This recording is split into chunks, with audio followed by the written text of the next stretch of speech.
Good afternoon, traders. This is Christian from Tribeca Trade Group, and it is Thursday, February 17th. Happy almost to the end of the week. Keep in mind we have a three-day weekend coming up, and we have monthly options expiration tomorrow. That was something that we talked a little bit in the midday video for members, that there might be some volatility coming. I didn't think it was going to be right when I was kind of talking about it, but somehow that works. Yeah, these monthly option expirations, it's not every single one of them, but they've been just adding to the volatility, and you just kind of have to remember how many things are going on right now in the market. We've got a bullard that speaks every single day about rate hikes and about how many rate hikes they want to do. Clearly, we've got all the headlines going on with Russia and Ukraine.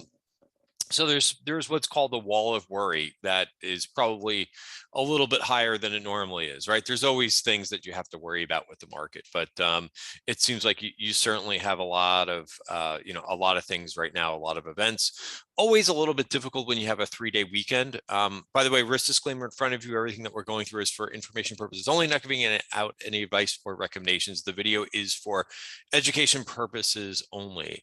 I would also keep in mind that for tomorrow, that I would say, anything kind of goes for tomorrow.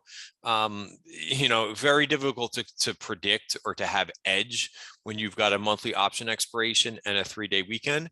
Usually my view is that when the market is doing what it's doing, you might see a little bit of short covering, because not only do the bulls or the longs want to be heavily positioned into the weekend, but the shorts don't want to be either, right? Because it's just too much risk over a 3-day weekend, right?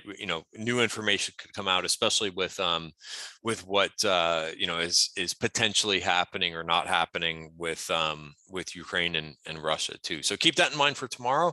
Overall, it's if you're a really good scalper, then it could make sense for you to kind of be heavily trading.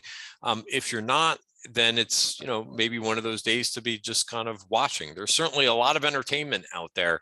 CNBC had a very interesting interview with Kathy Wood, CEO of ARK Funds. We could talk a little bit about that, but I think there's some really good lessons. One of the things that I said to members earlier is, this is really, really good to learn lessons, because especially for the majority of 2020, some of 2021, when the market had the wind at its back, with the Fed, really increasing the size of the balance sheet and easy monetary policy, right? Those are obviously great times to be long, but you really don't learn much, right, during that time. I heard a lot of things like, oh, it's different this time, because I was trying to tell traders and do this myself as well, is to be super disciplined as always, and not take anything for granted. And I heard that quite a bit, that hey, well, this time it's different, there's a lot more participation. I think if you look back at what we've been experiencing over the last couple months, you probably realize it's not, or it wasn't different, right? The market goes through cycles. We had a lot of reasons why the market went up as much as it did, and you've got a lot of reasons now why it's correcting too. They're taking that froth out of the market in terms of the liquidity, in terms of the balance sheet expansion. Even though there hasn't really been any action there, they've certainly talked about doing it. But bottom line is, these things move in cycles, and I do think that this is a really good time to kind of take note at what is going on with this market, and to kind of make sure that you're taking notes, and if you keep a trading diary, these are things that are going to help you going forward. And it's really difficult to explain this type of market action until you've actually gone through it and experienced it, right? It's some of the things that I try to prepare people for and tell them about this particular time or that particular time. In yesterday's video, I talked about, what happened with the tech bubble and Cisco, for example, and how long it took for Cisco to come back after a big a big move. I welcome the feedback that I got on Twitter last night, but there's a lot of people who said, hey, this is very helpful. A lot of people, had an argument how this is different, or why I'm way off with my conclusion. That's fine. And again, you don't always have to like go through exactly what happened. My point was not to say, and I get how this can be misconstrued when you put out a Twitter post, because I'm not saying that this is 1999 or 2000, 2001. I'm not saying it's 2008 or 2009 either. Or I showed an example the other day of how long it took for a correction to last back in 2011, right? Talked about how it was about 3 months for back and forth price action around the lows, finally a big whoosh to the downside, and then a recovery. I don't try to say that anything is exactly like the same. My point is that you could learn from these things. And I think for those that are still saying like, well, Facebook is cheap and PayPal is cheap, right? I don't think you're there yet in terms, nothing personally, but I don't think you're there yet in terms of how to manage risk. It's just something that I've learned over time, and having bought some of those stocks back in 2000, right? I definitely made mistakes then. I didn't know any better.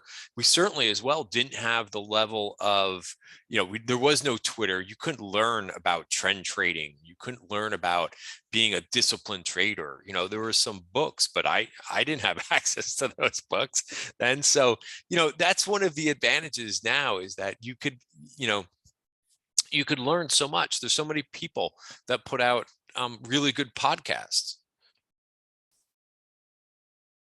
This guy, Richard Moglen, who I did an interview with him back in the beginning of the year, but you could go through and you could listen to some of the traders who have exceptional track records over the years and how they've accumulated profits. One of the things, sorry to go off tangent, but I just think it's a little bit better to kind of talk about some of these things on a day like this. But, you could go through some of his podcasts. They're great. You don't have to spend like 2 weeks to read a book. You could listen to some of these interviews that this kid puts out, Richard. Phenomenal things to kind of learn from. And I think what you'll find is when you go through a lot of his interviews with some of these traders who have just put together crazy, awesome track records, is that they're really good risk managers. I tend to like that most of them, which is a philosophy that I've adopted. Most of them are trend traders, meaning, again, if you're not familiar with that, you could order a Trend Following by Michael Covell. These things, in my opinion, will really help you. The reason why it's so helpful is because number one, trends can go on for a lot longer than you think they can, like we saw, up until basically, November, towards the end of November this year, things, the trend was intact for a long time. So even if you think valuations are out of hand, which they were, and price to sales ratios and so on and so forth, they were out of hand, but they were out of hand for a while. Right. And you don't know when that's going to actually break trend until it does. And then when it breaks trend, right, then it's all about risk management. Right. It's not, and again, I'm saying these things to help, not to hurt or not to convince anybody.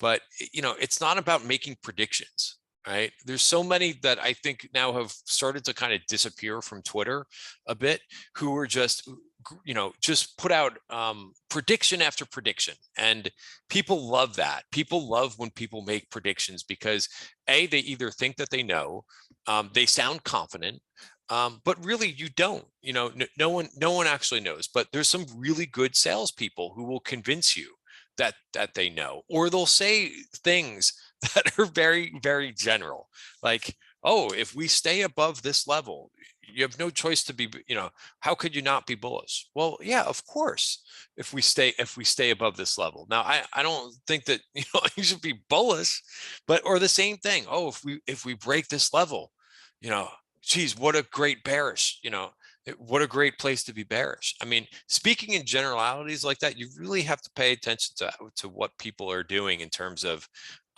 feeding you bad, bad information. Because many of these people, they don't talk about risk.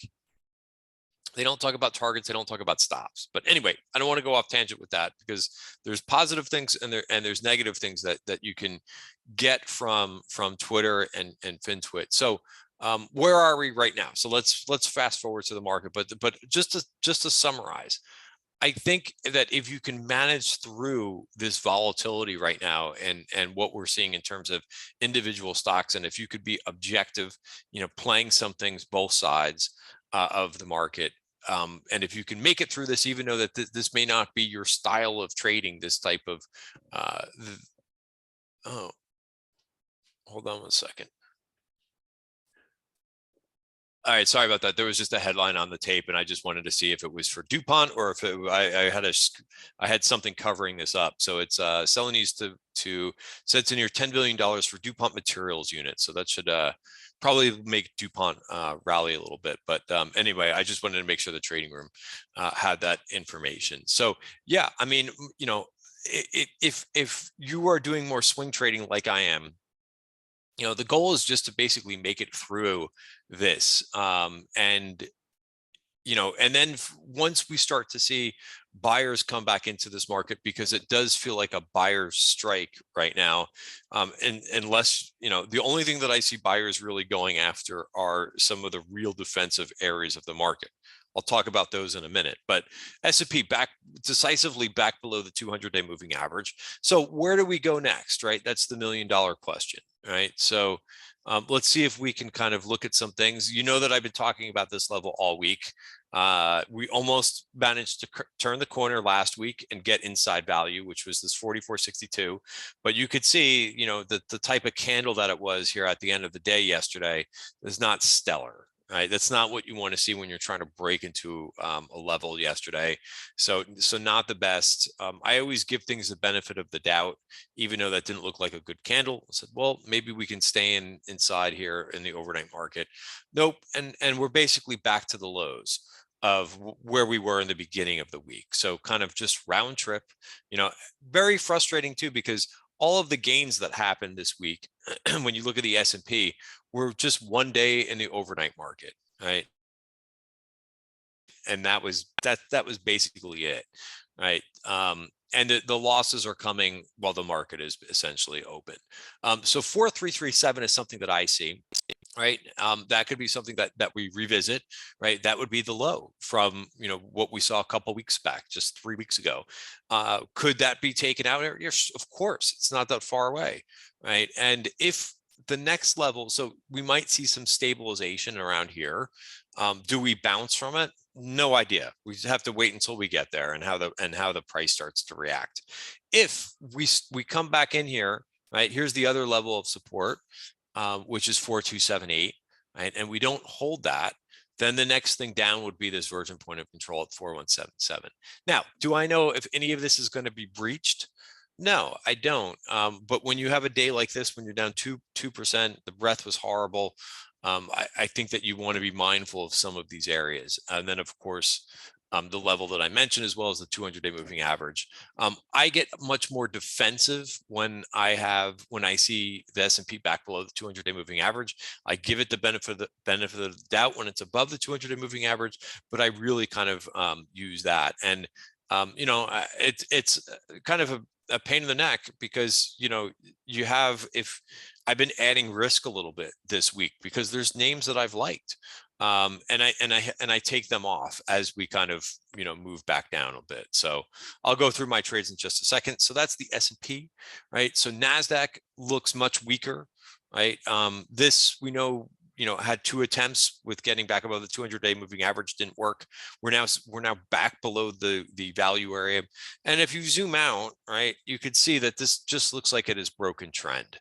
So I have if I had to guess, I think that it's much more higher probability that we come down and take this VPOC out than the one that I showed you on the S&P. It just looks like these stocks are a lot weaker, and we're still seeing things that look bad to me. Like, for example, some of these names that miss earnings are just getting blown out of the water, right? This AML, what was the name? What was the one stock that was down? Maybe I've got the, maybe I have the wrong, I'm trying to remember what it was, because I don't trade this name. I've never traded this name before. AMLP, AMPL, AMPL, Amplitude. No idea what they do. Well, look at this stock; it's down 58%. So when you see something like this, and I don't know what they did, I don't know the particulars, but still, it's a 58% move.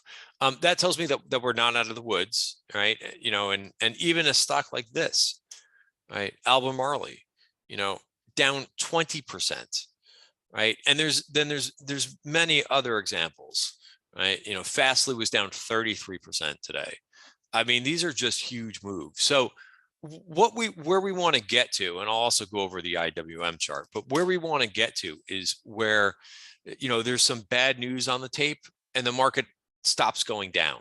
For example, all these Fed speakers who are talking about a zillion rate hikes, you know, when one of them comes on and the market is actually doesn't go down on that news anymore, then you know that the market is beginning to price in some of that bad news. And just by looking at some of these stocks, that what transpired, we're not there yet, right? And you know, and I think risk management is the utmost importance. IWM, you know, I know everybody's drawing this one chart where they talk about, you know, this little move up and then boom, you know, that we're going to slide down. We could, I mean, we ran out of, you know, on the 1 hour chart, we failed at this 206.51 level, but we have not broken the value area for the week. So I would watch 252, right? And I don't know what the new value area is going to look like for next week. That'll be interesting. I think tomorrow I'll be able to see that what the new value area is for the week, and I'll have a level of support.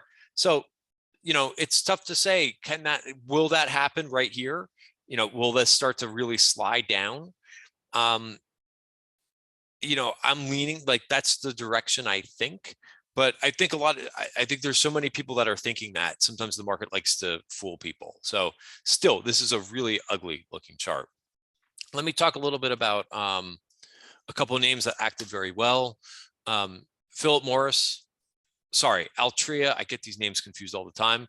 This looks pretty good, right? If you cover up the symbol, is this a chart that you would buy? For me, it is, right? Why? Because you've got all kinds of coiling with these moving averages. Or sorry, not you. By definition, you have to have three moving averages wrapped around one another. So it's not exactly coiling, but you could see that it is some really tight price reaction, and price is has resolved higher. So let's hope that this continues to move up. An extension away from the value area would be 52, but you got no resistance up here, right? And what's been working in this type of bear market that we're in is the defensive names seem to be having no trouble breaking out, where anything that's basically not a defensive is very tricky and failed, you know, having a lot of failed breakouts. But the defensive seems to be doing okay. The other story, of course, was gold for the day. This is something that you have heard me talk about now basically every day since last Friday, right? Why every day since last Friday? Because that's when it broke. You know, that's when I got my signal. Right, we closed above value for the week. I thought that was different. I've been looking at this gold for the last few weeks and saying, hey, we're getting close. We're getting close. We almost got it. So, I mean, let's see if this wants to really go. I mean, we actually saw today, you know, that momentum call buying in there, right? You heard like on some financial media, somebody talk about GOLD calls, right? You know, all of this stuff is usually, they don't know anything. They're just following the price action for the most part. Right? You've kind of learned this after a while that the majority of option activity, it's just momentum, right? And you know, there was heavy in this, and I don't blame people for buying calls, but do they know anything? No, it's a technical breakout, right? So somebody's positioning in that, right? But people always think that there's some hidden agenda that people know something, right? It's very little where the option activity where they actually have insider information, right? They're just playing the technical move here. Right? And sometimes the technical move can be a big move. Sometimes it's a pop and fade. options are a good way to be speculative in that way. All right, so that's gold. I haven't participated in this one. The one that I got long last week, Friday, was Newmont. I thought Newmont was best in breed. It was up 5.4% today. $69.71 could be another area where these things go. But hey, this is just another group, right? It's another group of stocks. To look at GDX or GDXJ, I didn't trade GDX because you've got resistance there at 35.40. It's a different looking picture. So if I was long in here, like I talked about last week, right, then I would probably be looking to take some profits at that top of value on the weekly. Right, GDXJ looks a little bit better in my opinion, even though this wasn't up as much today. Kind of odd. It was only up 1.9%, but you know, you got some room to travel till you got that resistance on the weekly. But I still think gold looks the best. Gold and Newmont, and you know, outright gold futures or GLD.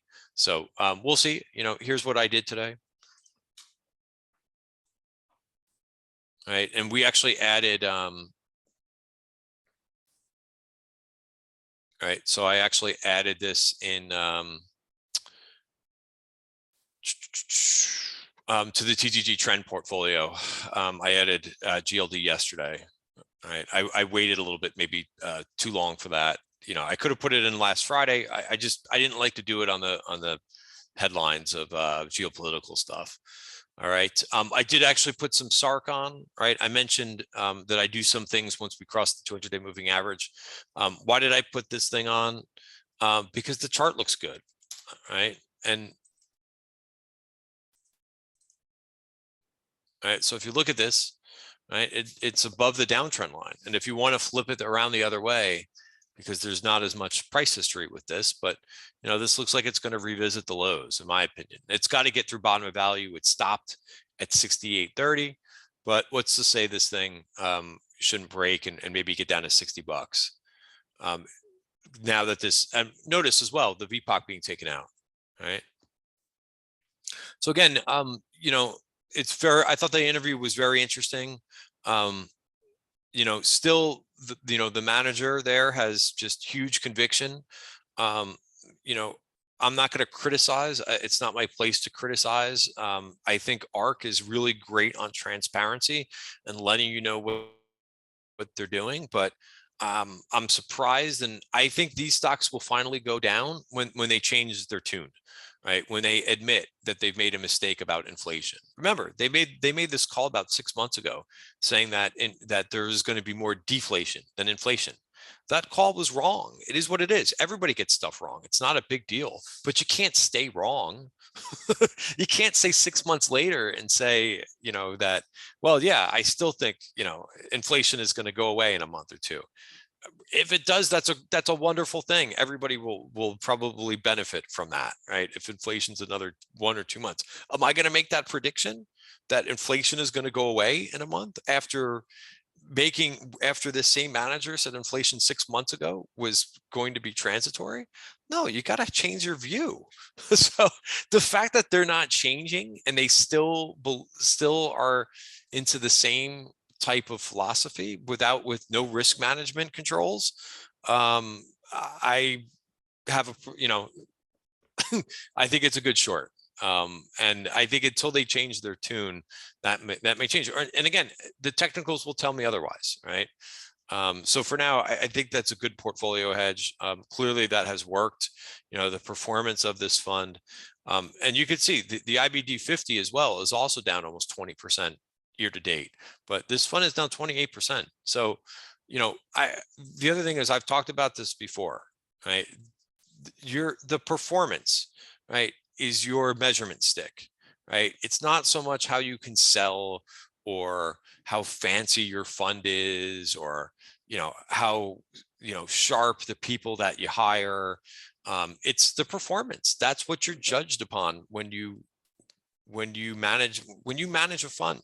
That's it, right? It doesn't matter how great you sound on TV or anything else, right? It's the performance, right? And you have nobody to blame for the performance. Listen, I had a very bad January. I have nobody to blame except myself for doing that, right? And I've made some corrections, and I'm up a little bit for the month. I'm not having a super month, but I've made the corrections that I needed to, and I'm positioned the right way, in my opinion, for going forward, right? So I needed that. You need every once in a while to have a good slap in the face or kick in the rear ends. Call it what you want. So anyway, that's a couple trades. I sold AbbVie yesterday at 147. I took my final target on a swing trade, started to buy it back a little bit. I would like to get this closer to around like 140. But couple $2 or $3 down from where I sold it yesterday makes a little bit of sense to me. All right. There was one other thing that I was going to cover too, but I forget what it was. So I may just end the video right here. Let me see if I can figure it out.